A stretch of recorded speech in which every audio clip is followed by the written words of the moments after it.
Hi folks, welcome to the Decoy Shed. Today we're talking with Rick Sandstrom, the president of the Mid-West Decoy Collectors Association. Rick, thanks for taking the time to talk with us today. Had a couple of questions for you. The first one is, tell us a little bit about how you got started collecting and what interests you and captivates you about decoys.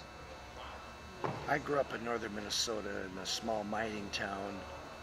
My family was actually the first residents of the town. We were right on the edge of the woods, and so I spent a lot of time with my father and my grandfather fishing and hunting and living in the woods and doing those kinds of things. When I was 12 years old, my father said to me, if you'll save part of the money, he'd share with me and I could buy my first gun, and then I could go out in the woods and if I was really lucky, I'd get a chance to go to duck camp. So I made my first trip to the duck camp when I was 12 and got a chance to get out there and experience it with my dad and my grandfather and my friends, and as a result of that day, great hunting experience, bluebills on the marsh, and wonderful experience, I decided that we had this large bunch of decoys that my grandfather had made, cedar blocks that were pretty basic, and I decided I should keep one of those. So I kept that first decoy because my grandfather had made it, and it was a memory of a wonderful experience, and I still have it. So decoy collection for you, Rick, is there's a real emotional and memory connection there, right? Well, yeah, it you know, that decoy brings back all the memories of that part of the world, my family, the experience at the hunt camp, building it, learning to watch the birds and experience the weather and see the whole environment. But further, it's given me an opportunity to meet a whole group of people all around the world that are part of that whole community. So now, today, now that I'm a part of a bigger thing, I get the opportunity to work with those people in Texas and California and over in Lake Erie and up in Ontario, and so now I get a much bigger view of it. I've got a network to all those places. I've got contacts there, and I've got a new set of friends with which to share a much bigger part of the world. Let's talk about that just a little bit. Tell us about Mid-West Decoy Collecting Association and what membership brings, and for our audience, which are beginning and novice carvers, collectors, what can they get out of the membership in this organization? Well, if you have any interest at all, you should recognize that this is we got started in 1966. A group of people got together because they had interest in duck hunting and the decoys, and they decided maybe if they got together they could learn some more from each other and share. Since that, we've grown to membership around all of North America, all the states, all the provinces, including people that come from Europe that have similar interests. And there isn't a single time that I meet with these people that I don't learn something about the decoy and its role, the techniques on how to use them, different places to hunt, you know, what are the tools, what's the history. All of those things come together in an organization of people that have a passion and an experience, and so you get instantly plugged into a network that allows you to be so much more. And real quickly, the association newsletter, website, you're on Facebook, and at this event, which is the annual event, there are seminars and other opportunities for collectors to learn about decoys, right? Yeah, we're blessed to have the country's best talent here in our organization, and they grace us each year because they take time to put on these how-to sessions to share their skills.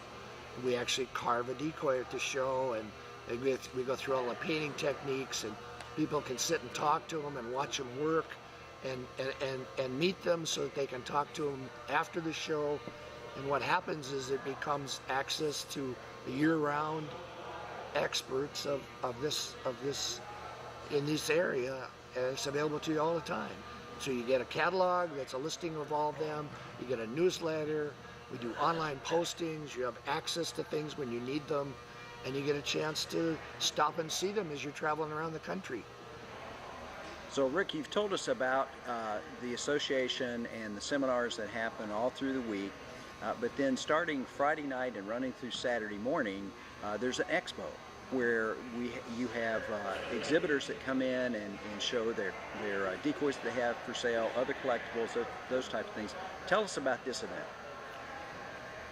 Well, we've learned that the first thing is earlier in the week there's a lot of social stuff. Everybody sets things up in their room, and we start to build during the week. There's some auction activity, there's a lot of seminars, but we've learned that at the end of the week we have to all come together in the facility and allow other people an opportunity to come in. So now at the end of the week, we end up with the facility full of tables, somewhere between 325 and 400 tables, and we add people and we open it up to the public. And it's an opportunity to see a wide range of things, typically 20 to 30,000 items that are in a whole range of things, everything from publications, shooting badges, books, newsletters, current magazines, and of course all the tools, the duck calls, but more importantly, the vintage things that have been a part of our tradition and our culture that we've grown up with for a long period of time. And there'll be things here that are well over 100 years old that are a reflection on the unique culture in our country, because this doesn't happen in other countries. It's special to us. And at the end of the week, the Mega Center is a big focus for everybody coming together at one time and opening up to the general public to share this wonderful passion. You need to meet these carvers because they're very special people. They can take all that feeling in the marsh and the need for this decoy to perform, and take a piece of wood that looks like a block and figure out how to transform it so that it can feel and take all of that feeling into something.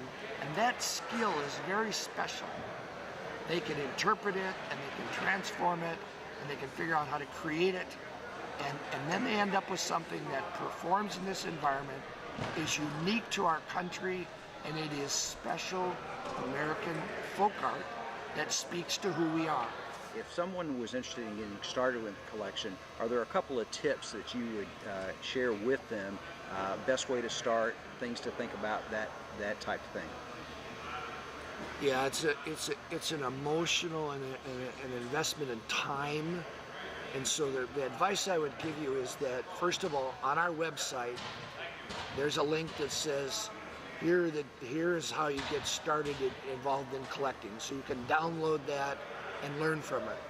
Second, if you reach out to the organization either with an email or a call, we'll hook you up with a mentor so that they can help you learn where the information comes from and how to learn about these decoys, how to find them, and then you should go see some. You should go to a local show. You can call up a collector that's local and go see their collection and start to learn, touch and feel.